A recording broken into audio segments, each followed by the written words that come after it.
Hello guys, dear students, हमारी मौखिक class में आज फिर से आपका स्वागत है। प्रिय विद्यार्थियों, हमारी वीडियो इंड तक ज़रूर देखा करें और अपने इष्ट मित्रों को शेयर करें, लाइक करें। और हाँ प्रिय विद्यार्थियों, हमारे चैनल को सब्सक्राइब अवश्य करें। आज मैं फिर से आया हूँ मौखिक क्लास लेने आप सबकी। तो बेटे, आज आप हमसे क्या पढ़ना चाहते हो बेटा? सर, आज हमारे मन में एक प्रश्न उठा है जी।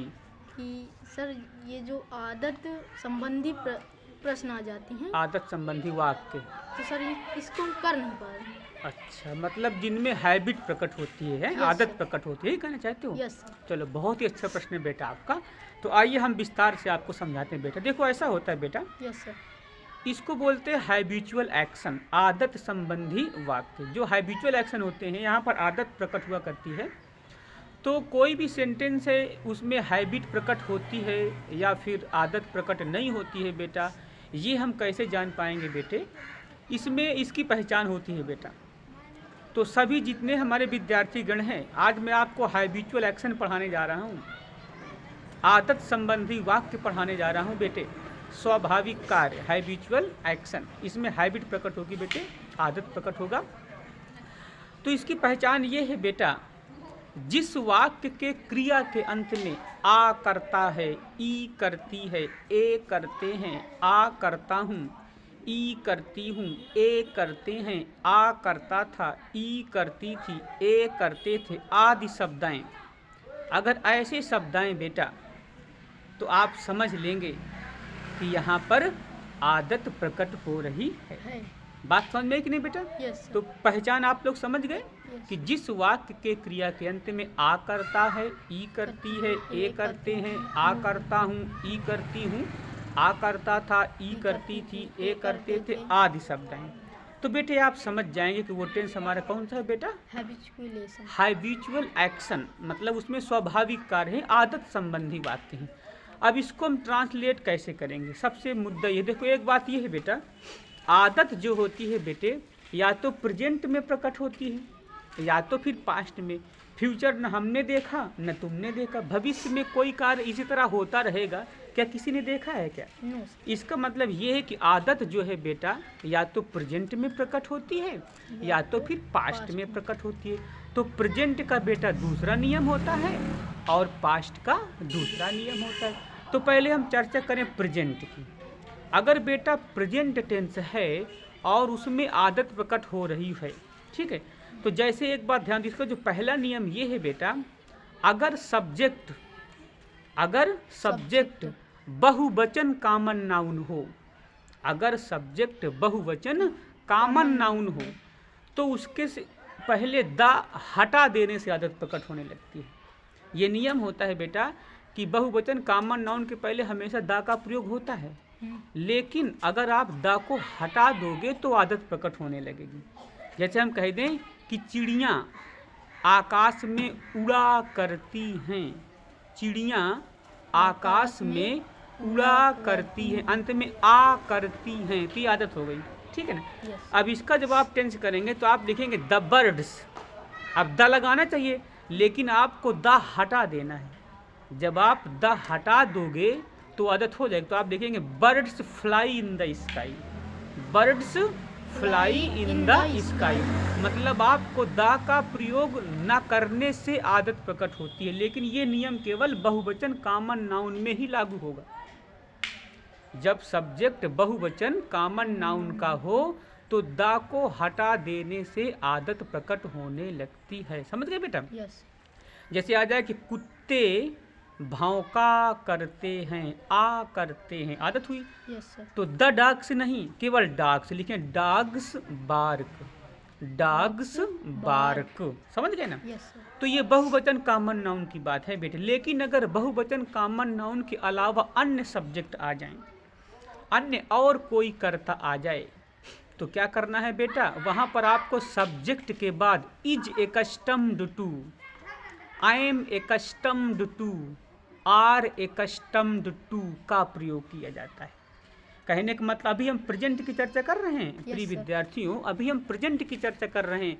तो अगर सब्जेक्ट बहुवचन कॉमन नाउन के अलावा अन्य कोई कर्ता आ जाए, तो अगर एक वचन सब्जेक्ट है तो इज ए कस्टम्ड टू, मैं करता है अगर तो I am accustomed to, बहुवचन आ जाए तो आर ए कस्टम्ड टू।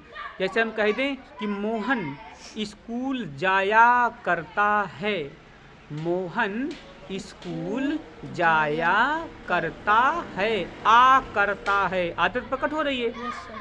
तो लिखेंगे Mohan is accustomed to go to school, Mohan school जाया करता है, Mohan is accustomed to go to school. जैसे आ जाए कि मैं प्रतिदिन अपना पाठ पढ़ा करता हूँ, आ करता हूँ, आदत हुई। Yes, sir. तो मैं प्रतिदिन अपना पाठ पढ़ा करता हूँ, तो I am accustomed to read my lesson, मैं daily, I am accustomed to read my lesson daily, या एवरी डे भी लगा सकते हो।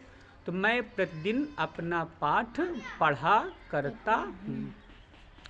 अब ये तो बात हो गई आई के लिए। जैसे आ जाए कि वे, या हम कह दें, जैसे कह दें कि वे अब मैदान में क्रिकेट खेला करते हैं, वे अब मैदान में क्रिकेट खेला करते हैं। तो they are accustomed to play cricket in the field now, in the field now.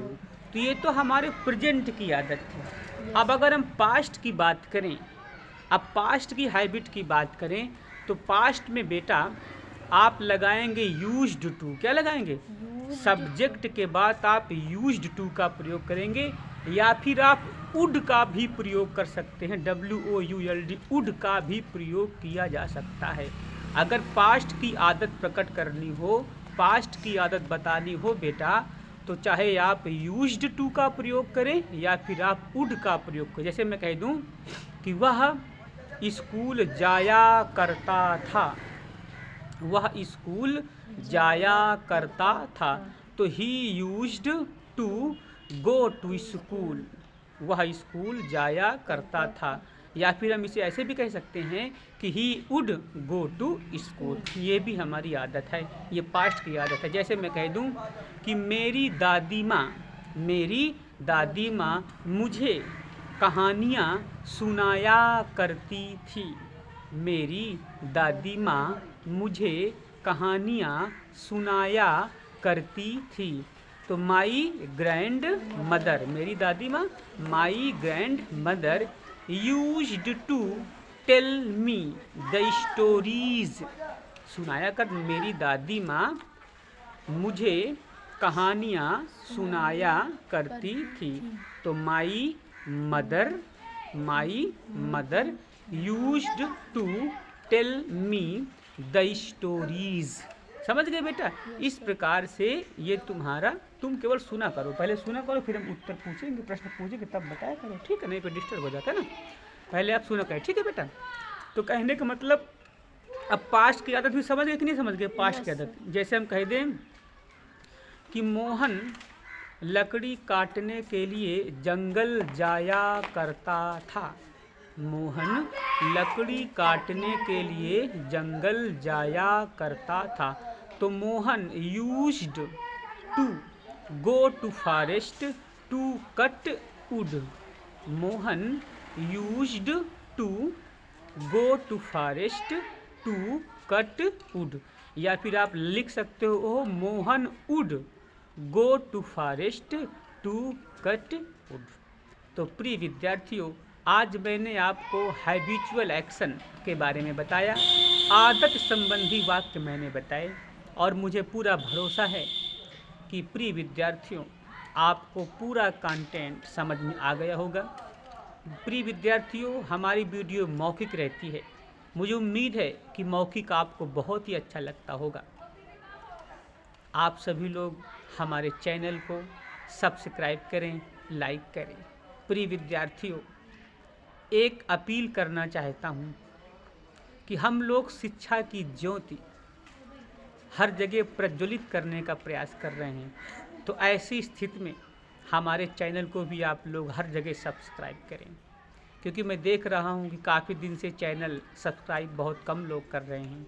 तो आपसे निवेदन है बेटा, प्रिय दर्शकों, जो भी हमारे वीडियो को देख रहे हैं, सभी लोग हमारे चैनल को लाइक करें, सब्सक्राइब करें। थैंक यू बेटे, ऑल द बेस्ट बेटे, टेक केयर, बाय बाय।